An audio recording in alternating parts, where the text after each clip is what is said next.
Assalamualaikum warahmatullahi wabarakatuh. Saya Muhammad Ilham Mauludi dari kelas PAIB semester 1. Ingin presentasi untuk tugas UAS SPI yang judulnya Sejarah Pertumbuhan dan Perkembangan Pendidikan Islam di Indonesia.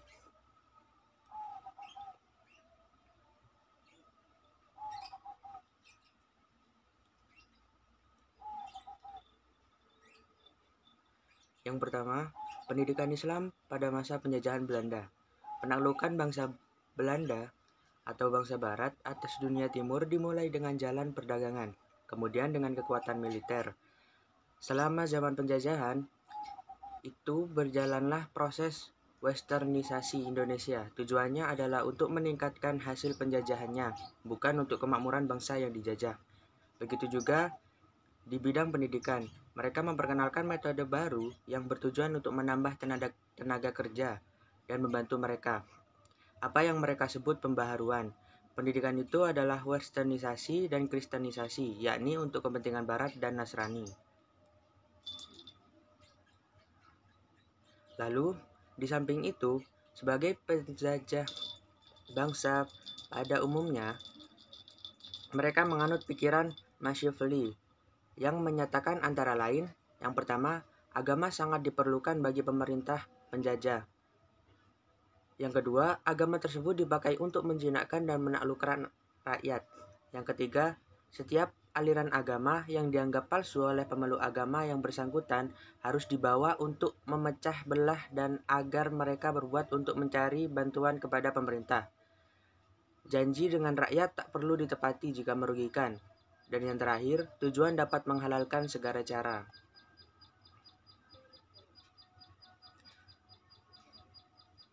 Lalu pada pendidikan Islam masa penjajahan Belanda, orang-orang pribumi yang belajar di sekolah-sekolah Belanda menjadi mengenal sistem kelas, pemakaian meja dan bangku, metode belajar mengajar modern, dan ilmu pengetahuan. Selain itu, mereka juga mendengar surat kabar atau majalah yang sangat bermanfaat untuk mengikuti perkembangan zaman.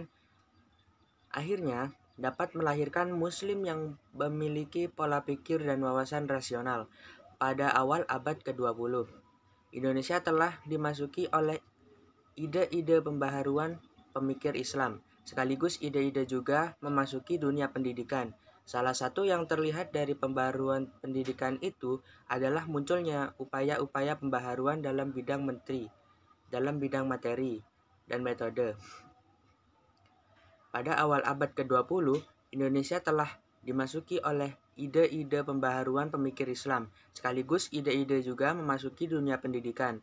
Salah satu yang terlihat dari pembaharuan pendidikan itu adalah munculnya upaya-upaya pembaharuan dalam bidang materi. Lalu yang kedua, pendidikan Islam pada masa penjajahan Jepang. Kejayaan penjajah Belanda lenyap setelah Jepang berada di Indonesia. Mereka bertekuk lutut tanpa syarat kepada Jepang. Tujuan Jepang ke Indonesia ialah menjadikan Indonesia sebagai sumber bahan mentah dan tenaga manusia yang sangat besar. Artinya, bagi berkelangsungan Perang Pasifik. Mengenai pendidikan zaman Jepang disebut Hakko Ichu, yakni mengajak bangsa Indonesia bekerja sama dalam rangka mencapai kemakmuran bersama Asia Raya. Oleh karena itu, pelajar setiap hari, terutama pada pagi hari, harus mengucapkan sumpah setia kepada Kaisar Jepang, lalu dilatih kemiliteran.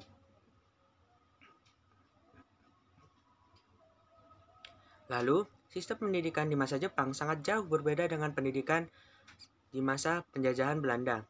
Murid-murid mendapat ilmu yang sangat sedikit karena setiap harinya mereka hanya disuruh berlatih atau bekerja. Kegiatan-kegiatan sekolah antara lain yaitu mengumpulkan batu, pasir untuk kepentingan perang, lalu membersihkan bengkel-bengkel asrama-asrama militer. Yang ketiga, menanam ubi-ubian, sayur-sayuran di pekarangan sekolah untuk persediaan makanan. Dan yang terakhir, menanam pohon jarak atau bahan pelumas. Sementara itu, terhadap pendidikan Islam, Jepang mengambil beberapa kebijakan, antara lain, yang pertama, mengubah kantor for Islamic Zaken pada masa Belanda yang dipimpin kaum orientalis menjadi Sumubi yang dipimpin tokoh Islam sendiri. yakni Kiai Haji Hasyim Asy'ari. Yang kedua, pondok pesantren sering mendapatkan kunjungan dan bantuan pemerintah Jepang. Yang ketiga, mengizinkan pembentukan barisan Hizbullah yang mengajarkan latihan dasar seni kemiliteran bagi pemuda Islam di bawah pimpinan Kiai Haji Zainal Arifin. Yang keempat, mengizinkan berdirinya Sekolah Tinggi Islam di Jakarta di bawah asuhan Kiai Haji Wahid Hasyim, Kahar Muzakir, dan Bung Hatta. Yang kelima, diizinkannya ulama dan pemimpin nasionalis membentuk Barisan Pembela Tanah Air dalam kurung PETA yang belakangan menjadi cikal bakal TNI di zaman kemerdekaan. Yang keenam, diizinkannya Majelis Islam A'la Indonesia atau MIAI terus beroperasi, sekalipun kemudian dibubarkan dan diganti dengan Majelis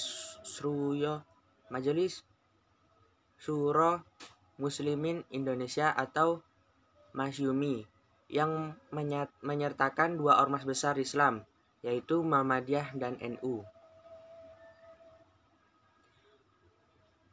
Lalu tujuan pendidikan Islam ketika zaman penjajahan Jepang antara lain: A. Azas tujuan Muhammadiyah, mewujudkan masyarakat Islam yang sebenarnya dan azas perjuangan dakwah Islamiyah dan amar ma'ruf nahi mungkar.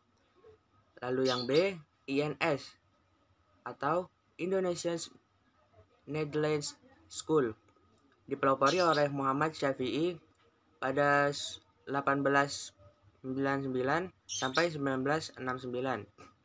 Bertujuan mendidik anak untuk berpikir rasional, mendidik agar bekerja bersungguh-sungguh, membentuk manusia yang berwatak dan menanam persatuan. Lalu yang terakhir, tujuan Nahdlatul Ulama sebelum menjadi partai politik memegang teguh mazhab 4, di samping itu menjadi kemaslahatan umat Islam itu sendiri. Lalu pendidikan Islam pada masa kemerdekaan atau pada masa Orde Lama. Penyelenggaraan pendidikan agama mendapat perhatian serius dari pemerintah setelah Indonesia merdeka, baik di sekolah negeri maupun swasta. Usaha untuk itu dimulai dengan memberikan bantuan terhadap lembaga tersebut, sebagaimana yang dianjurkan oleh Badan Komite Nasional atau BPKNP pada tanggal 27 Desember 1945 yang menyebutkan bahwa madrasah dan pesantren pada hakikatnya adalah satu alat dan sumber pendidikan dan pencerdasan rakyat jelata yang sudah berurat berakar dalam masyarakat Indonesia pada umumnya. Hendaklah pula mendapat perhatian dan bantuan nyata berupa tuntunan dan bantuan dari pemerintah. Dalam kurung A. Timur Jailani pada 1980.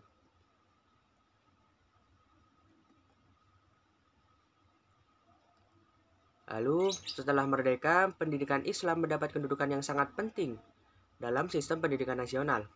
Di Sumatera, Mahmud Yunus sebagai pemeriksa agama pada kantor pengajaran mengusulkan kepada kepala pengajaran agar pendidikan Islam di sekolah-sekolah pemerintah ditetapkan dengan resmi dan guru-gurunya digaji seperti guru umum dan usul pun diterima.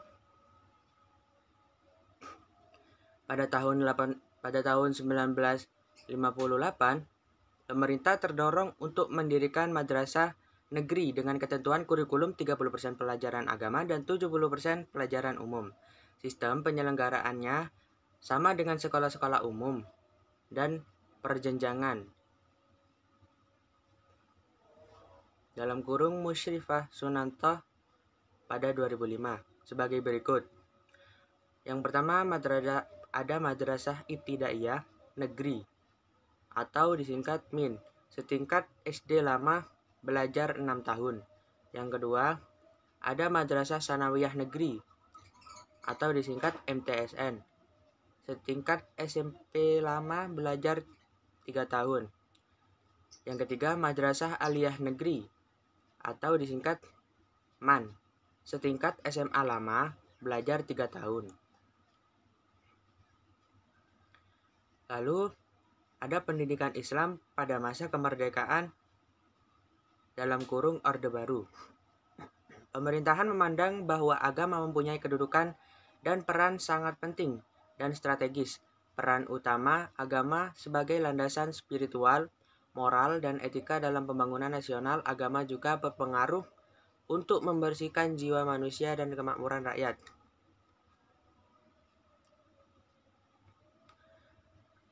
Profesor Lujito menyebutkan permasalahan yang terjadi dalam pendidikan agama Islam walaupun dari sistem pendidikan nasional cukup kuat, namun dalam pelaksanaannya masih jauh dari yang diharapkan.